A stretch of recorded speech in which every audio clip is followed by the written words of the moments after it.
In 48 hours, it will not only be the end of the year, but yes, of course, the end of the decade. That has a lot of professional pundits and soothsayers, not to mention a few reporters and producers, running around doing what we call the year-ender, the what does it all mean documentary. So, what did the 1980s add up to? Well, none of us know, but we put that question to a fair number of people from all different kinds of professions, and more than 95% of them, when asked in a word how to characterize the 1980s, said simply, it was the decade of greed. The decade started with the glittering inauguration of Ronald Reagan, which cost $11 million. I, Ronald Reagan, do solemnly swear. I, Ronald Reagan, do solemnly swear. America, sweet America. You know, God done shed His grace on thee. He crowned not good. Yes, He did. I think these eras are all defined by our leaders. You know, the Reagans were a have couple. I mean, they had things. They were very appealing in certain respects, and so people followed along and felt a sense of well-being even when their own lives weren't so good. So blessed I wore last time. For Mrs. Thatcher, I'm going to wear. Are we still on? The Reagan years and the Reagan administration was a massive regression, if you will. We regressed back to the pleasure principle. We could have everything. We could do anything we like. We had no obligation to anyone. There was no sense of indebtedness, no sense of having to pay back. And, you know, that's the basis of the greed mentality. How would I characterize the 80s? I think is a time of achievement and goal setting and people fulfilling their dreams.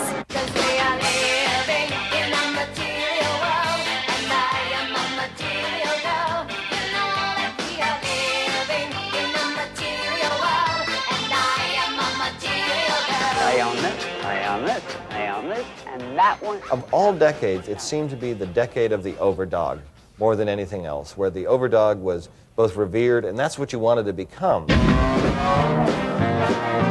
It was okay to be an overdog, and in fact, you know, let's salute them. I think the 80s could be called the exuberant decade. More people than ever before became entrepreneurs and wealthy entrepreneurs.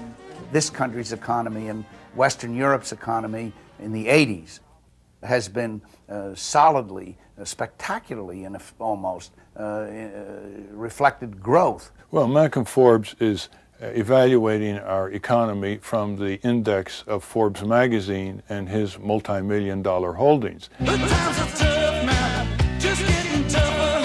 This whole world is rough, it's just getting rougher, cover me. We have record poverty in this country in the 1980s. We have millions of hungry, unsheltered children and infants in the 1980s. We have epidemics that we never had before in the 1980s. We have millions of people afraid to go out on their front porch because of the drug dealers. We have Reagan's America. But actually, if you look at what's happened in the 80s as a result of the leadership of our party, you see that interest rates are down, inflation is down, taxes are down, unemployment down. All of those help everybody in this country. The poorest 10% of this country pay 20% more taxes than they did in 1977, a decade ago. And the richest, most rewarded, they pay 20% less taxes than in 77. So this is a decade of greed, and how. I love the 80s. We hope the next 10 years will be as good. Donald Trump is a unique example of greed in the sense that he's the biggest welfare recipient in New York City. By owning buildings which are under a tax abatement, he is saving tens of millions of dollars every year that he should be paying New York City in taxes. Donald Trump isn't motivated by greed in the sense he wants more. I don't give a damn if he buys it or not, but if he's going to buy it. It's the ambition to compete and to outdo. Money follows.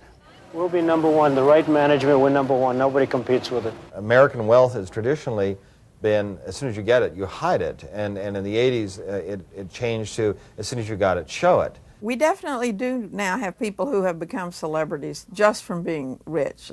I'll take the Trumps as a good example, Ivana and Donald Trump. I mean, their celebrity is generally that they are rich.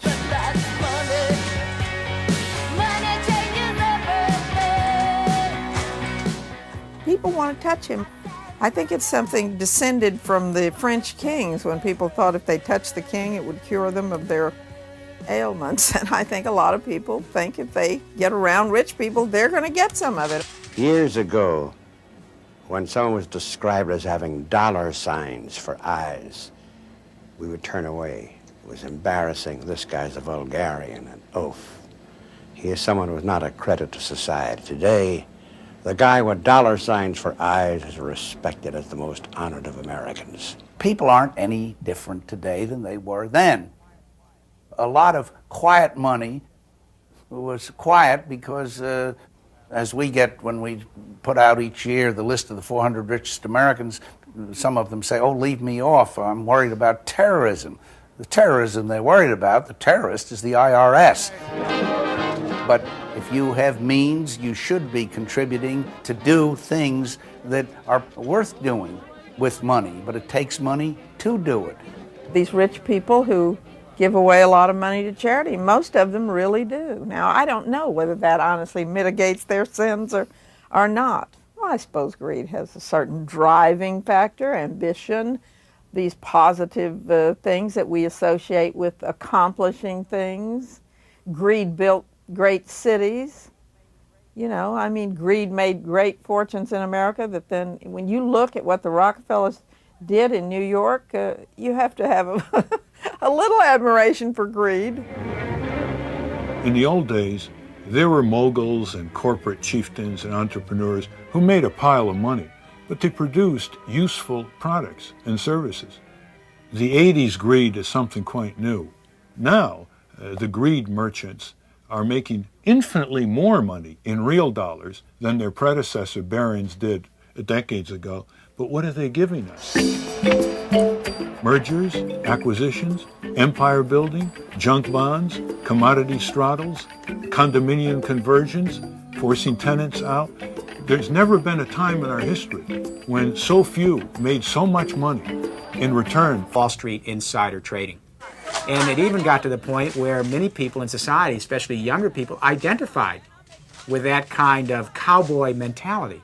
They actually believed that there was something interesting, exciting about people who lied, cheated, manipulated, stealed, exploited, and victimized their fellow citizens. Greed, for lack of a better word, is good.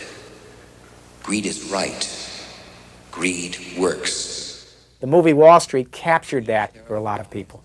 It was a very good metaphor for the decade.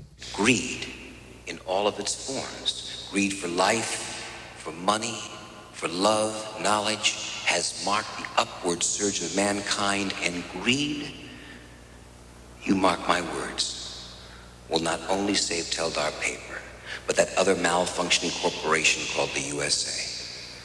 Thank you very much. In some instances, we do expect people on Wall Street to shave a few corners to make a fast buck, but we don't expect that from our clergy.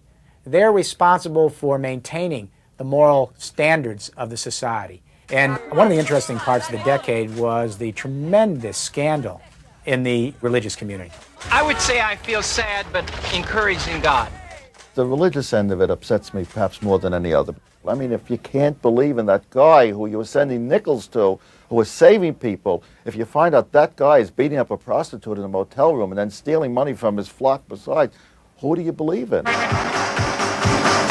Money don't get everything, it's true. What it don't get, I can't use. I want money.